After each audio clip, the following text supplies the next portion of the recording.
दोस्तों इसमें बात करने वाले हैं फिलीपींस कंट्री में जो लोग यहाँ पर घूमने के लिए या फिर काम करने के लिए जाते हैं तो ऐसे में यहाँ पर वीज़ा की ज़रूरत पड़ती है। जी हाँ दोस्तों, अब यहाँ पर वीज़ा की प्राइस क्या होती है, किस तरह से यहाँ पर प्रोसेस होता है और यहाँ पर दोस्तों यदि आप काम करने के लिए जाते हैं तो कम से कम कितना खर्चा आ जाएगा और यदि आप यहाँ पर टूरिस्ट पर्पज़ के लिए घूमने के लिए जाना चाहते हैं तो कितना आपको यहाँ पर खर्चा आएगा। चलिए आपको यहाँ पर वीज़ा प्रोसेस बताते हैं, कौन सा यहाँ पर वीज़ा लगता है, कितना चार्ज लगते हैं, किस तरह से प्रोसेस होता है, कौन कौन सा डॉक्यूमेंट लगता है, इन सभी के बारे में आपको कंप्लीट जानकारी मिलने वाली है। जी हाँ दोस्तों, तो सबसे पहले हम लोग यहाँ पर बात करते हैं टूरिस्ट वीज़ा की। जी हाँ दोस्तों, इस वीज़ा का टाइप ही है टूरिस्ट वीज़ा।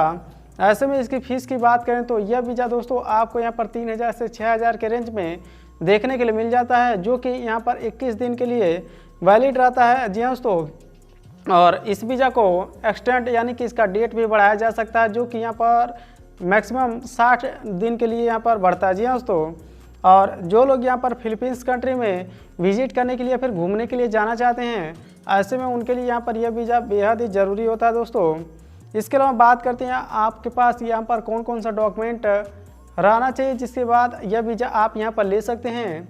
सबसे पहला डॉक्यूमेंट तो आपके पास यहाँ पर पासपोर्ट रहना चाहिए, जो कि इंडियन पासपोर्ट है और उसमें 6 महीने से ऊपर वैलिडिटी रहनी चाहिए। जी हाँ दोस्तों, जो कि एक पासपोर्ट बनता है उसकी वैलिडिटी यहाँ पर जब शुरू में बनता है तो 10 साल के लिए रहता है और धीरे धीरे वो वैलिडिटी डेट के साथ यहाँ पर कम होने लगता है, तो 6 महीने का वैलिडिटी रहनी चाहिए।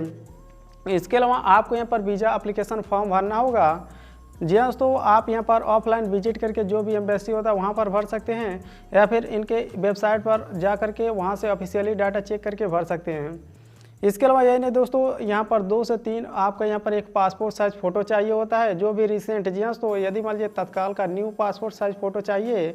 इसके अलावा यही नहीं दोस्तों, रिटर्न टिकट भी आपको यहाँ पर बुक करना होगा ताकि जो भी एम्बेसी है वह कंसल्ट में डाल सके कि यह मतलब बंदा रिटर्न टिकट भी इसके पास है और रिटर्न भी होगा।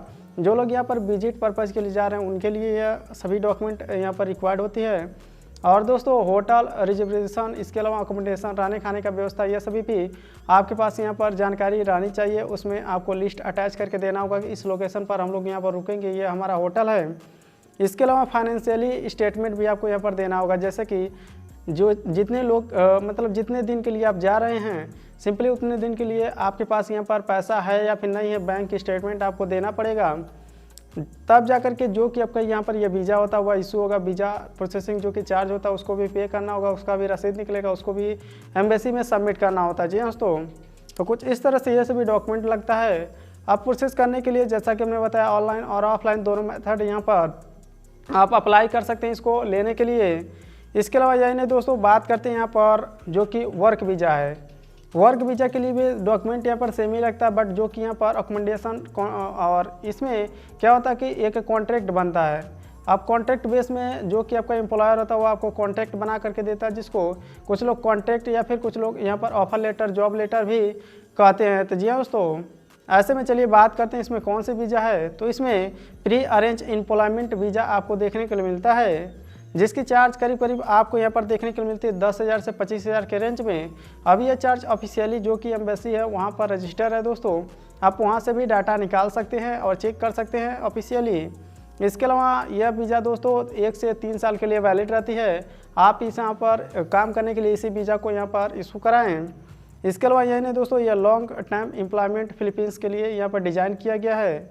और बात करते हैं कौन कौन सा डॉक्यूमेंट चाहिए, तो जैसा कि हमने बताया कॉन्ट्रैक्ट या फिर job offer letter, medical certificate, passport size photo और यहाँ पर पुलिस वेरिफिकेशन और एजुकेशनल सर्टिफिकेट, कहाँ तक आपने यहाँ पर पढ़ाई की है। ऐसे में यह सभी यहाँ पर एम्बेसी में सबमिट करना होगा वीज़ा इशू के लिए। इसके अलावा यही नहीं दोस्तों, वर्क करने के लिए एक स्पेशल वर्क परमिट भी आपको देखने के लिए मिलता है, जिसकी प्राइस करीब करीब 10,000 से 15,000 के रेंज में मिलती है। और यह दोस्तों करीब 6 महीने के लिए वैलिड रहता है। जी हाँ दोस्तों, उससे कम भी हो सकता है। और यदि मान लीजिए आप 1 साल के लिए जा रहे हैं काम करने के लिए तो ऐसे में इसको दोबारा से आपको रिन्यूअल कराना पड़ेगा। जी हाँ दोस्तों, यह वर्क परमिट। और बात करते हैं यहाँ पर जो कि आपका एम्प्लॉयर होता है वह ऑफर लेटर देगा। इसके अलावा पासपोर्ट और मेडिकल, इसके अलावा यही नहीं दोस्तों, पुलिस वेरिफिकेशन और वीज़ा एप्लीकेशन फॉर्म आपको एम्बेसी से भरवाना होगा। और कुछ इस तरह से यह सभी डॉक्यूमेंट आपको यहाँ पर सबमिट करने के बाद आपका यहाँ पर वीज़ा प्रोसेस हो जाता है। कुछ लोग पूछते हैं टाइम। जी दोस्तों, यदि आप वर्क वीज़ा के लिए अप्लाई किए हैं तो 1 हफ्ते से 2 हफ्ते यानी कि 7 दिन से 15 दिन के रेंज में आपका ये वीज़ा रेडी हो जाता है। तब जा कर के यहाँ पर आपका जैसे ही मतलब आप वीज़ा के लिए सबमिट करेंगे तो आपको अपना पासपोर्ट भी सबमिट करना होता है। पासपोर्ट वो सभी रख लेते हैं और जैसा वीज़ा अप्रूव हो जाता है तो आपको यहाँ पर पासपोर्ट मिल जाता है। जी हाँ दोस्तों, उससे पहले इंटरव्यू भी हो सकता है देना पड़े आपको, तो वह सभी आपको यहाँ पर कॉल करेंगे और बुलाएंगे, आपको यहाँ पर विजिट करना होगा। और लोकेशन बात करें कहाँ से आप अप्लाई कर सकते हैं, जैसे कि न्यू दिल्ली, इसके अलावा मुंबई और यहाँ पर चेन्नई जैसे लोकेशन पर भी इनकी यहाँ पर एम्बेसी खोली गई है, आप वहाँ से भी अप्लाई कर सकते हैं। दोस्तों यहाँ पर बात करते हैं टोटल खर्चे की, तो यदि आप टूरिस्ट पर्पज़ के लिए जाते हैं तो आपको यहाँ पर 10 से 15 हज़ार के रेंज में टोटल जो भी यहाँ पर यह डॉक्यूमेंट चार्ज है वह सभी यहाँ पर लग जाएगा। इसके अलावा यदि आप काम करने के लिए जाते हैं तो दोस्तों आपको यहाँ पर 20 से 25 हज़ार, 30 से 40 हज़ार के रेंज में जाएगा। आपको यहाँ पर इतना में सभी डॉक्यूमेंट रेडी हो जाएगा और आप यहाँ पर एलिजिबल हो जाएंगे वहाँ पर काम करने के लिए। तो हमें उम्मीद आप समझ गए होंगे दोस्तों कौन कौन सा डॉक्यूमेंट लगेगा और किस तरह से कितना प्राइस फीस होता है, जो कि फिलीपींस कंट्री है।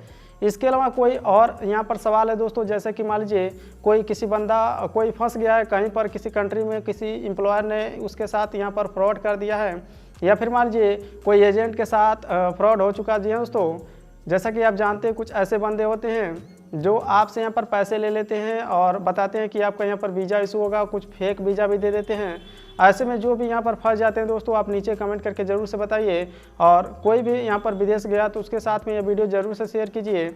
और फंसने के बाद या फिर मान लीजिए उससे पहले आपको यहाँ पर लग रहा है कि कोई ना कोई यहाँ पर समस्या हो रही है आपके साथ में, तो आप नीचे कमेंट करिए दोस्तों, उसके लिए एक प्रॉपर वीडियो बनाया जाएगा। और आपको यहाँ पर सपोर्ट के लिए अलग अलग यहाँ पर मेथड बताए जाएंगे किस तरह से कहाँ पर आप सपोर्ट ले सकते हैं, जिससे कि आप इंडिया में आ सकते हैं। या फिर मान लीजिए आप यहाँ पर जो भी समस्या हो रहा है उसका समाधान के लिए जो कि इंडियन एम्बेसी है वहाँ पर वह किस तरह से आपको यहाँ पर सपोर्ट करेगी। जी हाँ दोस्तों, तो कोई सवाल या सुझाव तो नीचे ज़रूर से कमेंट करिए। तो आपसे मिलते हैं नेक्स्ट वीडियो में।